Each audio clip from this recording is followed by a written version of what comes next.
നമുക്ക് നോക്കാം നിങ്ങളുടെ പേഴ്സൺ ഈ സമയം നിങ്ങളോട് തോന്നുന്ന ഏറ്റവും തീവ്രമായിട്ടുള്ള എനർജി എന്താണെന്ന്. ഓക്കെ, ഡിവൈൻ പ്ലീസ് ഗൈഡ് എൻ്റെ വ്യൂവേഴ്സിൻ്റെ പേഴ്സൺ അവരോട് ഈ സമയം തോന്നുന്ന ഏറ്റവും തീവ്രമായ എനർജി എന്താണെന്ന് പറഞ്ഞിട്ട് പിക്ക കാർഡാണേ.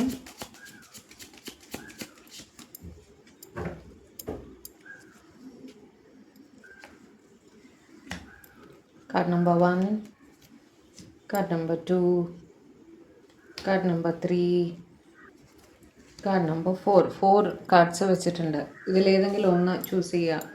1, 2, 3, 4.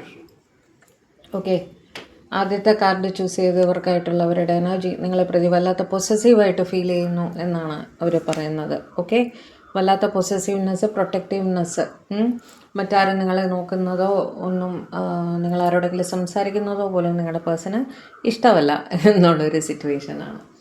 കാർഡ് നമ്പർ 2 ശുഭാപ്തി വിശ്വാസമാണ്. നിങ്ങളുടെ റിലേഷൻഷിപ്പിൽ എന്ത് തടസ്സങ്ങളുണ്ടെങ്കിലും അതെല്ലാം ഒരുമിച്ച് നിന്ന് നിങ്ങൾക്ക് തരണം ചെയ്യാൻ സാധിക്കും. നിങ്ങളുടെ റിലേഷൻഷിപ്പ് ഒരു ഗുഡ് ലക്ക് സിറ്റുവേഷനിൽ എത്തും എന്ന് തന്നെ അവർ തീവ്രമായി വിശ്വസിക്കുന്നു, ആഗ്രഹിക്കുന്നു കേട്ടോ. കാർഡ് നമ്പർ 4 നിങ്ങളുമായിട്ട് ഒരു റൊമാൻറ്റിക് ബിഗിനിങ് നിങ്ങളുടെ അടുത്ത് അവർ പ്രപ്പോസ് ചെയ്തിട്ടില്ലെങ്കിൽ പ്രപ്പോസ് ചെയ്യണമെന്നാണ് ഈ സമയം അവർ ആഗ്രഹിക്കുന്നത് കേട്ടോ. ഒരു പ്രപ്പോസൽ തരാൻ സാധ്യതയുടെ അല്ലെങ്കിൽ നിങ്ങളുടെ അടുത്ത് അല്പം റൊമാൻറ്റിക് ആയിട്ട് പെരുമാറണം എന്നവർ ചിന്തിക്കുന്നുണ്ട്. ഓക്കെ, അവർ ഇന്നവരെ അങ്ങനെ ചെയ്ത് കാണില്ല, പക്ഷേ കുറച്ച് റൊമാൻറ്റിക് ആയിട്ട് നിങ്ങളുടെ അടുത്ത് പെരുമാറണം എന്നവർ ആഗ്രഹിക്കുന്നുണ്ട്.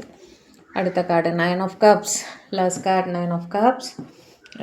കാർഡ് നമ്പർ 4 ചൂസ് ചെയ്തവർക്ക് നിങ്ങൾ അവരുടെ ഒരു വിഷ് ഫുൾഫിൽമെൻ്റ് ആണ് എന്ന് തന്നെ അവർ കരുതുന്നു. അവരുടെ ലൈഫിൽ വേറെ എന്തെല്ലാം സുഖസൗകര്യങ്ങളുണ്ടെങ്കിലും നിങ്ങളില്ലാത്തതിൻ്റെ ഒരു കുറവ് അവർക്ക് എപ്പോഴും ഉണ്ട്. അത് പൂർത്തിയാകണമെങ്കിൽ നിങ്ങൾ അവരുടെ ലൈഫിൽ അവരുടെ സ്പൗസായിട്ട് കൂടെ കിട്ടണം എന്ന് തന്നെയാണ് അവർ ചിന്തിക്കുന്നത് കേട്ടോ. അപ്പോൾ ഇതായിരുന്നു നിങ്ങളുടെ പേഴ്സൻ്റെ കറണ്ട് എനർജി നിങ്ങൾക്കായിട്ട്.